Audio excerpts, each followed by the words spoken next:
Okay, time for a small update on the Fluval. And we must be a year into the tank now, and it's looking really nice. I've just done a water change on it, to be honest, yesterday, and trimmed down the plants again, which is virtually all I ever do with this tank. It's really quite a nice tank. It's well stocked with a multitude of different fishes. So they're quite good community fish. And the tank itself is 56 gallons, and that's 56 imperial gallons, and it's stocked with discus as well as various other smaller fish who are there for colour and variety. The discus went in a quite young fish, and I posted previous videos about them, and they're now starting to mature quite a little bit. These two, for instance, that are in view now, they are a pair, and you can see her vibrating there and trying to turn him on to getting a bit of breeding going. And they actually spawn about once a week, and they usually lay their eggs up in the top right hand corner at the back. This guy is actually called Heidi, so she's called Heidi because she's always hiding. And she's starting to come out a bit more now. And Blue here, these two came together, and Blue tends to chase Heidi quite a lot. And at the back we have a spare female who's always trying to get in with this male. And this is the male here, the big fella, and that's his wife at the back, or his partner.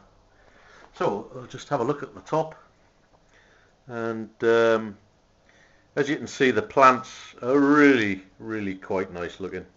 They're a beautiful green colour, and the tank itself is doing quite well. Now if we go past this way, past the computer setups, etc., and we look down here, okay, you'll see that I've set up a breeding tank for the discus. It's not quite ready yet. I have a couple of little guppies in it who have just been keeping the filter ticking over. There's a piece of bogwood in there which releases tannin into the water, which is why the water is quite brown. And I've also put a stocking in there, one of my partner's stockings, and it's filled with peat, Irish moss peat, which releases tannins into the water and keeps the water at a low pH. The water around here is a very high pH. It usually comes out the tap at around about 7.6. So in order to reduce it down to 6 or 6.5, I have to put that in. And it's like a big giant tea bag, if you like. It soaks. Now some people don't like the brown in the water, but I like it, and I think that discus like it as well. And down here I have a small fry tank, which is unused at the moment. It's just ticking over in case I get anything, which is unlikely at the moment.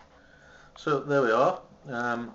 That's the bigger tank, the bigger breeding tank, and I expect to have that in use within the next perhaps within the next week or two. There's a little splash tray on top just to stop the evaporation, and above it I've got a fancy LED and halogen lamp light. It's not really for growing plants or anything, it's more for display. I don't think I'll be putting plants in. I may put some in, but not many. Probably a couple of swords if I put anything in. And this was quite simply set up. As you can see, I put it on 4 breeze blocks turned edgeways, and some 2x4s which support the tank. And then between the 2x4s and the tank, there's some polystyrene, expanded polystyrene. So, and that's your standard tank setup. The tank itself is 10mm glass, and so it's quite a strong tank, and this one holds 125 litres, which by some strange coincidence is half the capacity of the big one, which is 250 litres. Okay, so that's it, and I hope that's been interesting for somebody out there. And If you want to post anything, by all means post it, and I'll try and answer you. Thanks for looking.